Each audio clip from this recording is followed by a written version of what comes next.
ఎండకి కళ్ళు కనిపించక కళ్ళు దుకాణంలో కళ్ళు తాగుతూ కళ్ళు తుక్కుంటున్న వైజాగ్ కుర్రోళ్ళు. మా క్లాస్మేట్ రాజేష్ తో నాకు మొన్న ఎంగేజ్మెంట్ అయింది. మంచోడేనా? మంచోడో కాదో తెలియదు కానీ మగోడైతే కాదు.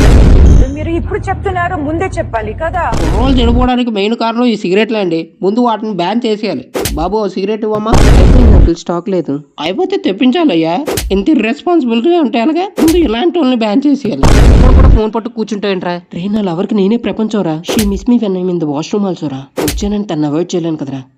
నాకున్న ఎక్స్పీరియన్స్ తో చెప్తున్నా, నువ్వు గొక్క పెట్టి ఏడుస్తావు చూసుకో. డబ్బులు ఇడిపోతాయి చెప్తున్నాను నీకు. అసలు సెన్స్ ఆఫ్ హ్యూమరే లేదే.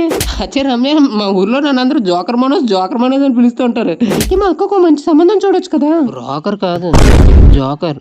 జోకులు బాగా వేస్తా ఉంటారు. ఎండు కొబ్బరి ముక్కల వ్యాపారం పెడదాం అనుకుంటున్నారా? నీ ముఖం ఎండిపోయిందని నీ వ్యాపారం కూడా ఎండిపోలేరా? ఖాళీ సీసాలు ఏరుకొని అమ్ముకో. బిజినెస్. ఈ ఎండకి గట్టిగా తగిలితే ఏమో వడదెబ్బలు. నీ నాన్న కొట్టే దెబ్బల ముందు పెద్ద దెబ్బలు కావలేరు అవి. నాన్న